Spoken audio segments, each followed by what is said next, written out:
오늘 말씀 열왕기하 9장 1절부터 37절 말씀. 길기 때문에 제가 대부분 읽도록 하겠습니다. 먼저 봉독하겠습니다. 2절은 여러분들이 읽어주십시오. 선지자 엘리사가 선지자의 제자 중 하나를 불러 이르되 너는 허리를 동이고 그 기름병을 손에 가지고 길르앗 라못으로 가라. 읽어주세요. 거기에 이르거든 남시의 손자 사사의 아들 예후를 찾아 들어가서 그의 형제 중에서 일어나게 하고 그를 데리고 골방으로 들어가라. 제가 쭉 읽겠습니다. 기름병을 가지고 그의 머리에 부으며 이르기를 여호와의 말씀이 내가 내게 기름을 부어 이스라엘 왕으로 삼노라 하셨느니라 하고 곧 문을 열고 도망하되 지체하지 말지니라 하니 그 청년 곧 그 선지자의 청년이 길르앗 라못으로 가니라. 그가 이르러 보니 군대 장관들이 앉아 있는지라. 소년이 이르되 장관이여 내가 당신에게 할 말이 있나이다. 예후가 이르되 우리 모든 사람 중에 누구에게 하려느냐 하니 이르되 장관이여 당신에게니라 하는지라. 6절 읽어주십시오.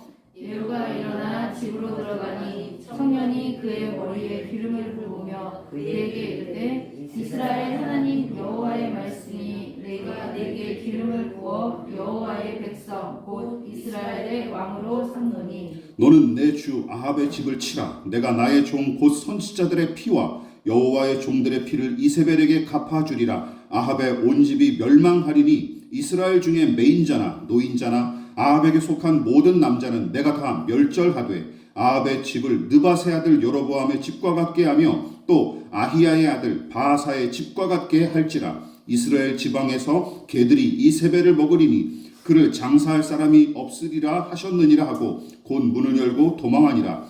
예후가 나와서 그의 주인의 신복들에게 이르되 한 사람이 그에게 묻되 평안하냐? 그 미친 자가 무슨 까닭으로 그대에게 왔더냐? 대답하되 그들이 그 사람과 그가 말한 것을 알리라 하더라. 무리가 이르되 당치 아니한 말이라 청하건대 그대는 우리에게 이르라 하니 대답하되 그가 이리 내게 말하여 이르기를 여호와의 말씀이 내가 내게 기름을 부어 이스라엘 왕으로 삼는다 하셨다 하더라 하는지라. 13절 읽어주십시오. 무리가 각각 자기의 옷을 급히 가져다가 손돌로이 곧 예후의 밑에 깔고 나팔을 불며 이르되 예후는 왕이라 하니라. 이에 님시의 손자 여호사밧의 아들 예후가 요람을 배반하였으니 곧 요람이 온 이스라엘과 더불어 아람의 왕 하사엘과 맞서서 길르앗 라못을 지키다가 아람의 왕 하사엘과 더불어 싸울 때에 아람 사람에게 부상한 것을 치료하려 하여 이스라엘로 돌아왔던 때라. 예후가 이르되 너희 뜻에 합당하거든 한 사람이라도 이 성에서 도망하여 이스라엘에 알리러 가지 못하게 하라 하니라.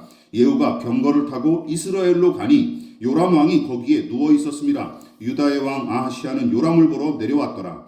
이스라엘 망대에 파수꾼 하나가 서 있더니 예후의 무리가 오는 것을 보고 이르되 내가 한 무리를 보나이다 하니 요람이 이르되 한 사람을 말에 태워 보내어 맞이하여 평안하냐 묻게 하라 하는지라. 읽어주십시오. 한 사람이 말을 타고 가서 나냐 이르되 왕의 말씀이 평안하냐 하시더이다 하매 예후가 이르되 평안이 내게 상관이 있느냐 내 뒤로 물러나라 하니라. 파수꾼이 전하여 이르되 사자가 그들에게 갔으나 돌아오지 아니하나이다 하는지라. 다시 한 사람을 말에 태워 보내었더니 그들에게 가서 이르되 왕의 말씀이 평안하냐 하시더이다 하매 예후가 이르되 평안이 내게 무슨 상관이 있느냐 내 뒤를 따르라 하더라. 파수꾼이 또 전하여 이르되 그도 그들에게까지 갔으나 돌아오지 아니하고 그 병거 모는 것이 님시의 손자 예후가 모는 것 같이 미치게 모나이다 하니 요람이 이르되 메우라 하매 그가 그의 병거를 메운지라. 이스라엘 왕 요람과 유다 왕 아하시아가 각각 그의 병거를 타고 가서 예후를 맞을새 이스라엘 사람 나봇의 토지에서 만나매 요람이 예후를 보고 이르되 예후야 평안하냐 하니 대답하되 내 어머니 이세벨의 음행과 술수가 이렇게 많으니 어찌 평안이 있으랴 하더라. 요람이 그 손을 돌이켜 도망하며 아하시아에게 이르되 아하시아야 반역이로다 하니 예후가 힘을 다하여 활을 당겨 요람의 두 팔 사이를 쏘니 화살이 그의 염통을 꿰뚫고 나오매 그가 병거 가운데서 엎드려진지라. 예후가 그의 장관 빗갈에게 이르되 그 시체를 가져다가 이스라엘 사람 나봇의 밭에 던지라. 내가 기억하려니와 이전에 너와 내가 함께 타고 그의 아버지 아합을 쫓았을 때에 여호와께서 이같이 그의 일을 예언하셨느니라. 읽어주십시오. 여호와께서 말씀하시기를 내가 어제 나봇의 아들들의 피를 분명히 보았노라. 여호와께서 또 말씀하시기를 이 토지에서 내게 갚으리라 하셨으니 그런즉 여호와의 말씀대로 그의 시체를 가져다가 이 밭에 던질지니라 하는지라. 유다의 왕 아하시아가 그를 보고 정원의 정자길로 도망하니 여호가 그 뒤를 쫓아가며 이르되 그도 병거 가운데서 죽이라 하며 이블르함 가까운 구르 비탈에서 치니 그가 무기토까지 도망하여 거기서 죽은지라. 그의 신복들이 그를 병거에 싣고 예루살렘에 이르러 다윗성에서 그들의 조상들과 함께 그의 묘실에 장사하니라. 아합의 아들 요람의 제11년에 아하시아가 유다 왕이 되었더라. 자, 나머지 부분은 번갈아 가면서 교독하겠습니다. 예후가 이스라엘에 오니 이세벨이 듣고 눈을 그리고 머리를 꾸미고 창에서 바라보다가 예후가 문에 들어오매 이르되 주인을 죽인 너 시부인으로 향하나냐 하니 예후가 얼굴을 들어 창을 향하고 이르되 내 편이 될 자가 누구냐 하니 두어 내시가 예후를 내다보는지라. 이에 내르비 내려 던진지라 하니 내려 던지매 그의 피가 강과 마르게 튀더라. 예후가 그의 시체를 밟으니라. 예후가 들어가서 먹고 마시고 이르되 가서 이 저주받은 여자를 찾아 장사하라. 그는 왕의 딸이니라 하매 가서 장사하려 한즉 그 두골과 발과 그의 손 외에는 찾지 못한지라. 돌아와서 전하니 예후가 이르되 이는 여호와께서 그종 디셉 사람 엘리야를 통하여 말씀하신 바라. 이르시기를 이스라엘 토지에서 개들이 이세벨의 살을 먹을지라. 다같이 그 시체가 이스라엘 토지에서 거름같이 밭에 있으리니 이것이 이세벨이라고 가리켜 말하지 못하게 되리라 하셨느니라 하였더라. 아멘. 긴 말씀 잘 읽으셨습니다. 말씀의 제목을 다 같이 한번 읽어보시겠습니다. 시작. 내 편이 될 자가 누구냐? 내 편이 될 자가 누구냐? 라는 제목으로 하나님 말씀 전하도록 하겠습니다. 열왕기하 8장은 엘리사의 예언과 직접적으로 연관된 수넴 여인과 하사엘의 이야기가 전반부를 차지하고 남유다의 왕인 여호람과 아하시아의 이야기가 후반부에 등장하는데 두 사람 모두 여호와 하나님을 향한 신앙과 율법의 명령은 아랑곳하지 않은 채 선대 왕인 여호사밧과 마찬가지로 사악한 아합 가문과 계속해서 사돈 관계를 이어가는 불의를 저지르죠. 물론 관계를 맺은 그 자체로 정죄하거나 비판하기는 어렵습니다. 문제는 무엇입니까? 여호람과 아하시아가 아합 가문의 불의를 가벼이 여겼을 뿐만 아니라 아합이 저지른 불의한 길을 고스란히 따랐기에 본문은 그들을 여호와 보시기에 악을 행한 왕으로 평가한 것이죠. 그나마 두 왕의 선대 왕인 여호사밧은 크게 변질하지 않고 나름대로 믿음의 중심을 지켰지만 그 믿음조차 없었던 아들과 손자는 당장 평화와 안정과 이익을 가져다주는 외가의 방식을 따르기에 급급했고 오로지 선대 왕이 불의하게 쟁취한 평화를 거저 누리는 것으로 만족했을 뿐이죠. 그리고 이어지는 9장과 10장은 하나님께서 님시의 자손으로 알려진 예후라는 사람을 통해 아합 가문을 단호하게 심판하는 내용이고 아합 가문에 대한 이 심판은 갑자기 벌어지는 일이 아니라 아합과 이세벨이 나봇의 포도밭을 제멋대로 강탈하는 악을 저질렀을 때 하나님께서 이 사태를 가만두고 보지 않으시고 엘리야 선지자를 통해 아합 앞에서 직접 경고하셨던 일이죠. 열왕기상 21장입니다. 자, 같이 한번 읽어볼까요? 시작.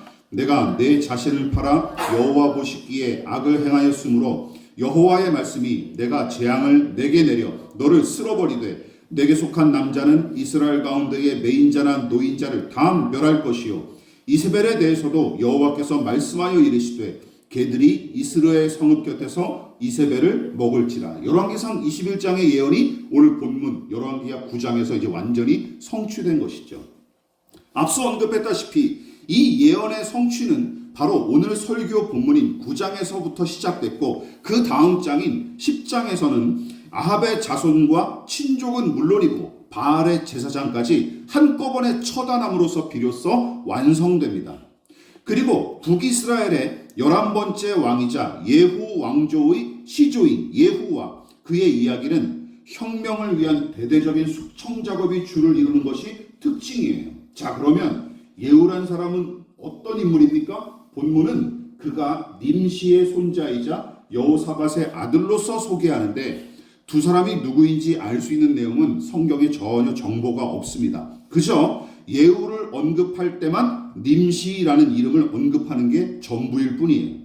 또한 그의 직책은 당시 북이스라엘의 왕인 여호람, 본문에서는 요람이라고 하죠. 요람의 군사령관 중 하나로서 본문에도 여러 군사령들과 다른 군사령관들과 함께 대기하다가 얼떨결에 북이스라엘 왕으로 기름 부음을 받게 되는 일이 벌어집니다. 그리고 그는 이 일을 계기로 아합 가문을 심판하는 역할을 충실히 감당하고 더불어 역성혁명을 성공적으로 완수하여서 예후 왕조의 시조가 됩니다. 자, 그렇다면 이 피비린내 진동하는 이 이야기에 담긴 교훈이 무엇인지 크게 두 가지로 함께 살펴보도록 하겠습니다. 자, 첫 번째 같이 한번 읽어볼까요? 시작. 배신자들을 통해 완성되는 아합 가문의 심판. 자, 본문에서 간과하면 지나치면 안 되는 인물이 있습니다. 누구냐면 이들의 어미인 이세벨이죠. 이세벨이 아직도 살아있었어요. 이 당시까지도. 자, 아합은 열왕기상 22장에서 아람과 싸우다가 진즉에 죽었지만 그의 아내인 이세벨은 두 아들이 왕위에 올라 북이스라엘을 다스리는 동안에도 내내 살아있었고 남편의 우상숭배를 부추기고 그와 더불어 악한 짓을 서슴지 않았던 것처럼 13년 가까운 세월 동안 두 아들이 통치하던 기간에도 뒷배 역할을 톡톡히 감당했던 게 틀림없습니다.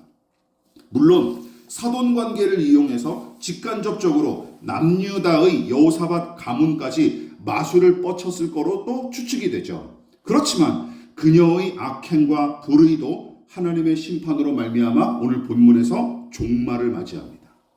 물론 이세벨의 아들이자 아합에 이어 8번째로 북이스라엘의 왕위를 차지했던 아하시아는 다락 난간에서 추락한 이후로 시름시름 앓다가 2년여 만에 세상을 떠났고 그의 형제 본문에 나오는 요람, 여호람이 그의 뒤를 이어 9번째 왕으로 등극해서 10여 년 가까운 세월 동안 북이스라엘을 다스렸으나 아합 시대의 정점을 이뤘던 오므리 왕조, 아합과 아하시아와 이 요람 이 사람들의 시조가 오므리이지 않습니까? 오므리라는 왕족으로부터 시작됐기 때문에 오므리 왕조예요. 이 오므리 왕조는 본문에서처럼 요람을 비롯한 아합 가문의 박멸과 더불어 끝장이 납니다.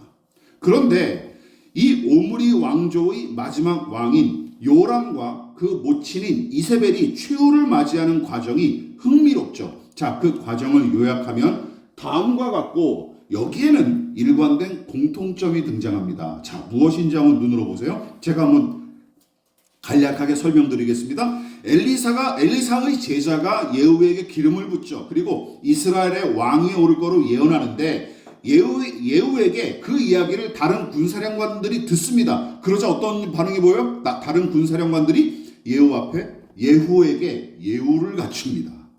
두 번째, 요람이 이스라엘에 머물며 요양하고 있을 때 예후와 그의 부대가 요람을 심판하기 위해 찾아오죠. 이제 진격을 한 것입니다. 그런데 요람이 보낸 두 전령이 반란을 일으킨 예후의 뒤를 그냥 붙어버려요.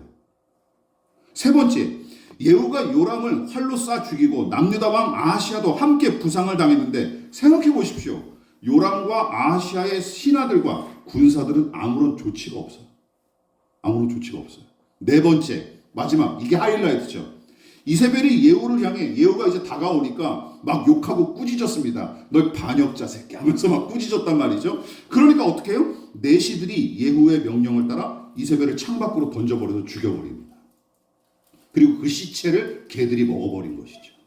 자, 내 사건의 중요하면서도 특징적인 공통점이 무엇입니까? 하나님의 심판이 신하들의 배신을 통해 성취된다는 점이죠. 똑같이 누구보다 이 모반을 주도한 예후라는 인물이 누굽니까? 요람 왕을 보필하고 그 명령에 따라 움직였던 군사령관입니다. 게다가 예후와 함께 길르앗 라몬의 주둔 중이었던 다른 군사령관들은 예후라는 사람 못지않게 요람 왕에게 중요한 신하들이었을 테고 상명하복의 원리를 누구 어떤 조직보다 철저하게 지키는 군대 아닙니까? 군인들이에요. 그런데 예후가 엘리사 선지자의 제자에게 왕으로 기름 부음 받은 사실을 털어놓았을 때 여러 명의 군사령관들이 그를 반역자로 여겨서 당장 처단하기는커녕 어떻게 하죠? 도리어 잽싸게 겉옷을 벗어서 돌층계에 깔아놓고 그를 그 위에 세운 후에 나팔을 불며 뭐라고 외치죠? 예후가 우리의 왕이 되셨다 하고 외치는 거예요. 예후가 요람을 처단하기 위해 이스라엘로 향할 때도 마찬가지입니다. 아까 설명드렸었죠. 요람이 자기를 향해 다가오는 이 부대의 정체를 파악하기 위해서 2번씩이나 전령을 보냈건만 그들이 왕에게 다시 돌아오지 않고 예후의 편에 서서 그냥 붙어버리는 거예요. 그 예후를 따르는 거예요. 오히려 이세벨이 창문에서 떨어져 죽을 때도 비슷합니다.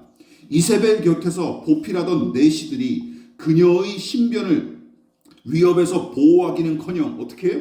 예후가 외치죠. 너희 중에 내 편이 될 자가 누구냐? 내 편이 되는 놈들이 있다면 그 계집을 아래로 던져버려라 하고 외치자마자 그녀를 붙잡아서 그냥 창밖으로 던져버리는 거예요. 다시 말해 예후의 반란은 무수한 병력을 동원하여 무력으로 밀어붙여서 무릎을 꿇리는 방식으로 이루어지지 않았습니다. 또한 아람의 벤하닷을 죽이고 왕위를 차지했던 하사엘처럼 음흉하게 뒤통수를 치는 식으로도 이루어지지 않았어요. 애초부터 예후를 흠모하고 따르던 무리가 그의 야심에 동조했기에 반란을 일으켜 성공한 것도 아닙니다.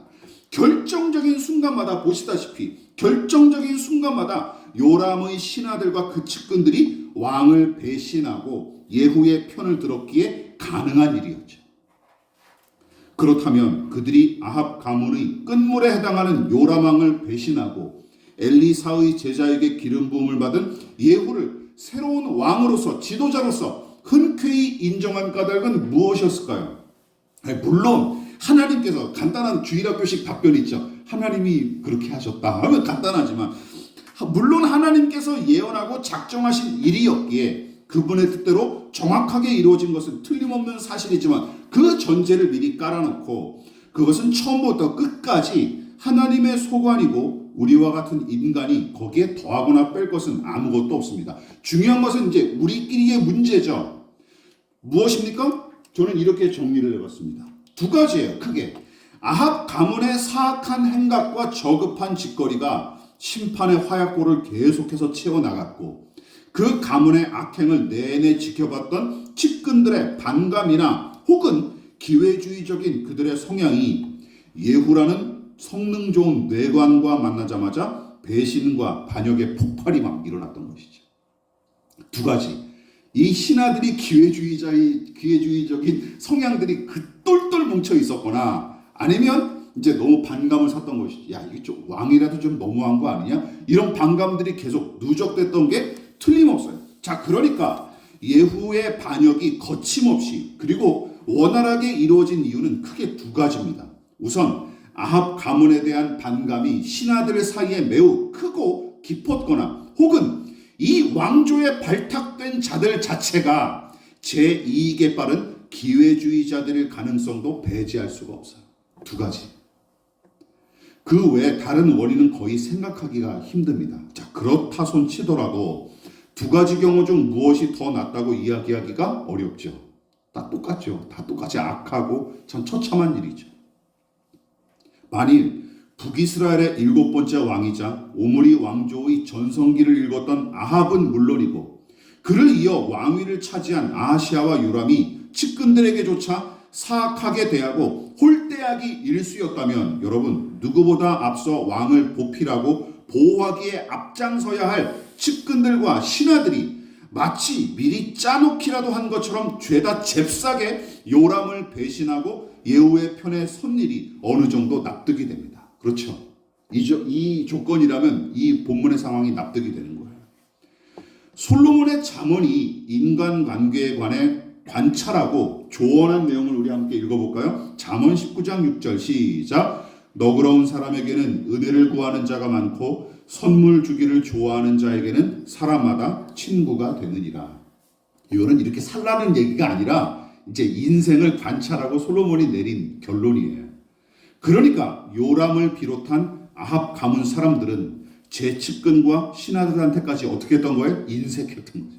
인색했을 뿐만 아니라 더 나아가 신하들, 측근들의 재산과 생명도 함부로 착취했던 까닭에 신망을 얻지 못했던 것 같습니다. 야, 저 양반 곁에 있다가는 우리도 언젠가 다 털리고 목숨까지 잃겠구나라고 생각하는 것이죠. 또한 아합 가문 대대로 이어진 불의와 그들의 저급한 태도와 상관없이 요람을 보필하는 무리의 성향 자체가 아까도 말씀드렸지만 기회주의와 이기주의로 똘똘 뭉친 작자들이었어도 절망스럽기는 매한가지입니다. 물론 그 경우도 아합 가문의 잘못이 크죠. 당연하지 않습니까? 무수한 속담과 격언이 가르쳐주듯이 사람은 끼리끼리 놀기 마련이고 돼지 눈에는 돼지만 보이는 게 이치 아닙니까? 기회주의자들이 그렇게 득실됐다면 그 관료들이, 그 왕도 어떤 사람이라는 거예요? 그런 인간들이라는 것이에요. 결국은 그렇지 않습니까? 아합과 아하시아와 요람이 제 이익과 안녕을 우선하고 그것을 위해서는 무슨 짓이든 서슴지 않았던 작자들이었던 탓에 극심한 이기주의에 사로잡힌 기회주의자들이 그들 곁을 채운 것도 무리는 아닙니다. 무리는 아니죠. 어쩌면 당연한 일이죠. 여러분, 기회주의자들이 득실되는 학교와 직장과 정부, 또한 이기주의자들이 판치는 가정과 교회, 국회를 상상해 보십시오. 이것만큼 끔찍한 일이 어디 있습니까? 거기서 무슨 선한 것이 나올 리가 있겠습니까? 그런 모임과 조직이 당장 망하지 않았기에 안심하고 만족해야 합니까? 말도 안 되죠. 그런 자들이 득실되고 판치는 행태 자체가 이미 심판받은 것임을 명심하시기를 부탁을 드리겠습니다. 자, 두 번째, 우리는 이 끔찍한 반역의 이야기를 통해 무엇을 알 수 있습니까? 시작! 선지자들의 예언을 확신하고 용감히 실행한 예후.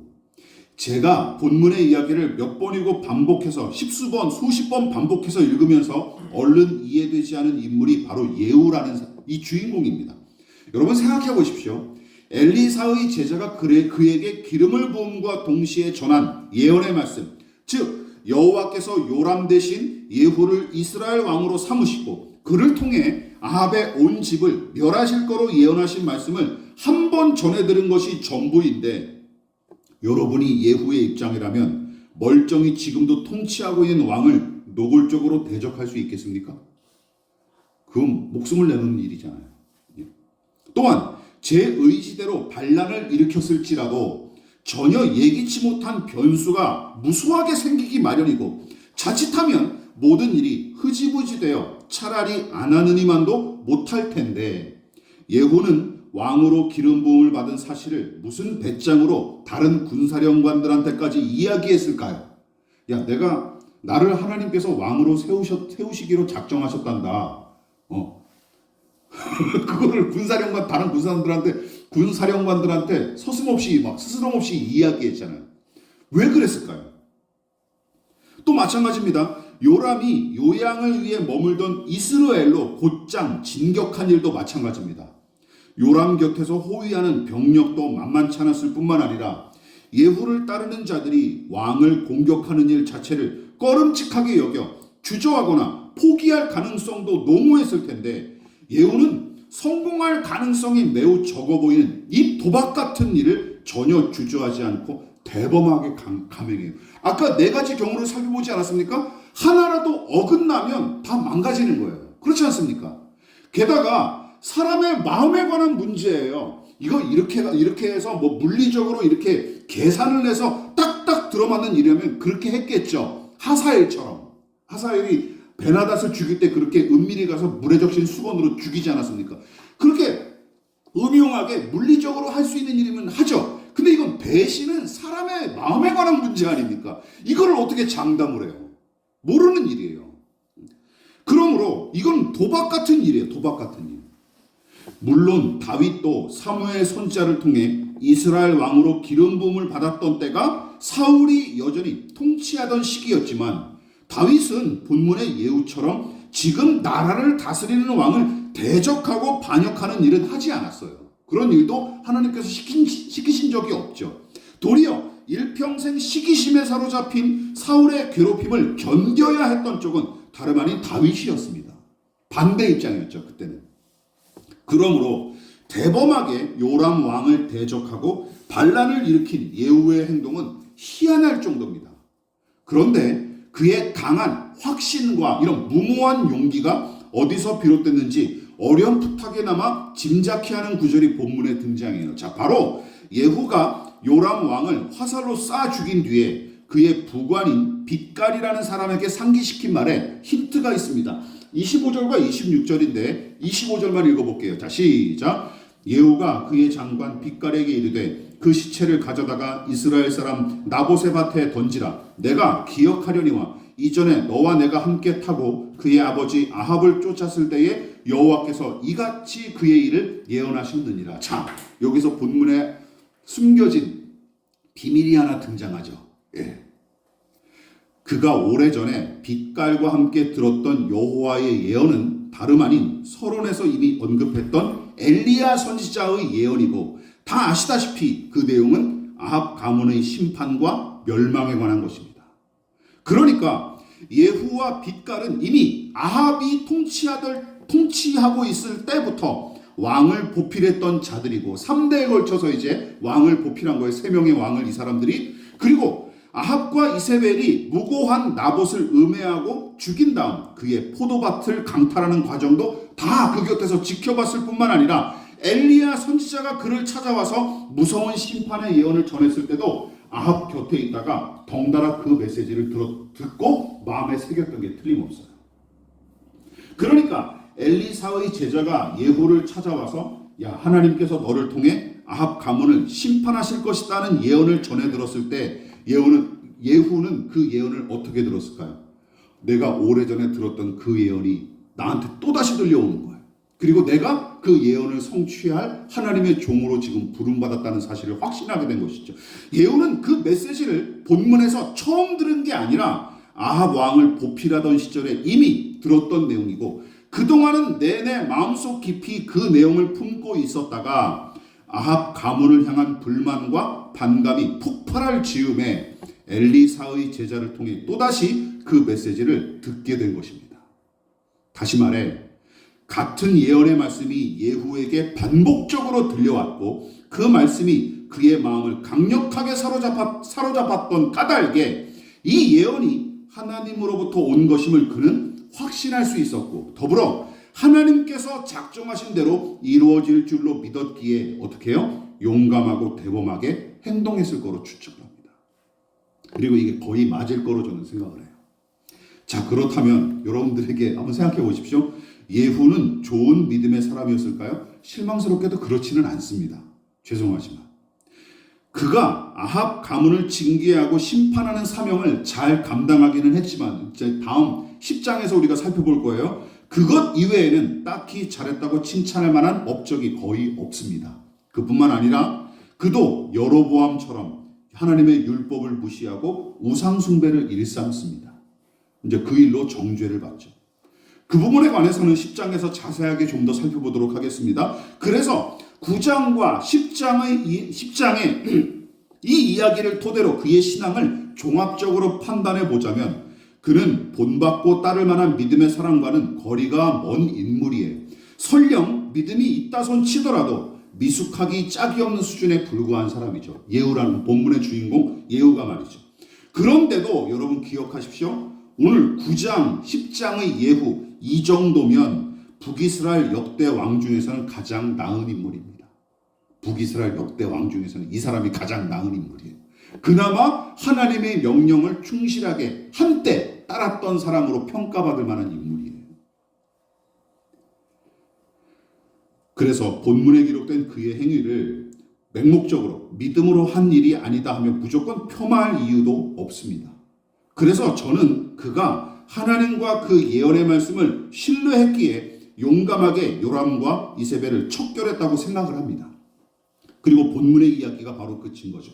또한 비록 어쭙잖은 수준일지라도 예후의 믿음을 분명하게 보여주는 것이 바로 8장에 등장했던 하사엘의 이야기죠. 여러분, 엘리사 선지자가 아람 왕 벤하닷의 신하인 하사엘에게 하나님의 예언을 전했을 때 하사엘이 엘리야 앞에서 어떤 모습을 보였는지 떠올려 보십시오.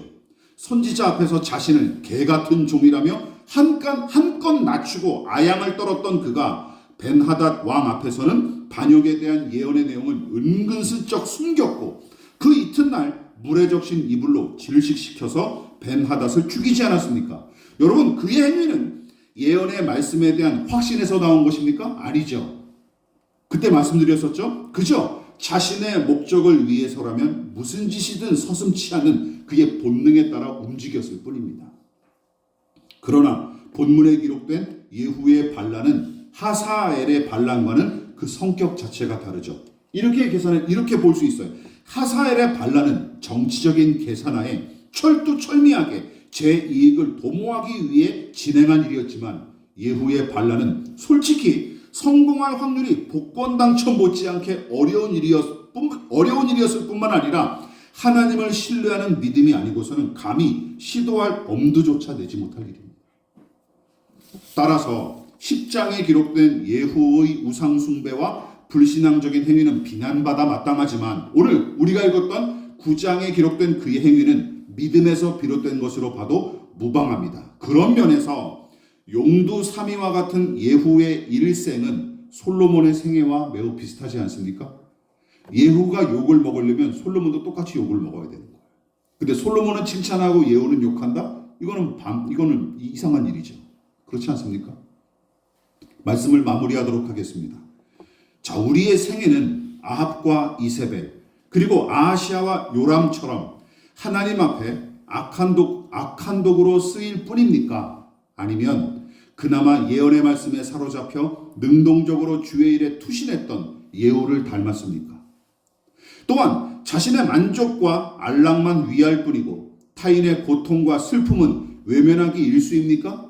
아합과 요람과 아하시아처럼 말이죠. 오늘이 이태원 참사 1주기입니다. 그러나 159명의 안타까운 죽음을 맞이했던 젊은이들을 향해 아직도 마귀 잔치에 참여했다가 객사한 불신자들, 놀러 갔다가 죽은 애들 아니냐, 정부는 왜 비난하냐 하며 아직도 조롱을 일삼고 심지어 욕지거리를 내뱉는 사람들도 적지 않습니다. 그리고 개신교의 목사들과 교인들이 항상 그 중심을 차지할 뿐만 아니라 복음을 전하는 일 못지않게 적극적으로 욕하는데 앞장서죠. 또한 고상한 신념이나 의로운 중심 따위는 상관없이 그저 이익이 되면 언제든지 변신하는 인생입니까? 이기주의자와 기회주의자들을 욕하는 우리가 알게 모르게 그 부류에 속한 사람은 아닌지 모르겠습니다. 그래서 본문의 요람처럼 어느 누구의 지지와 인정을 받지 못할 뿐더러 깊은 우정이나 진실한 사랑 같은 것은 우리에게 동화 속 이야기에 불과합니까? 아니면 예후와 같이 누군가가 자신의 일부를 맡겨도 될 만큼 신뢰감을 주는 사람입니까?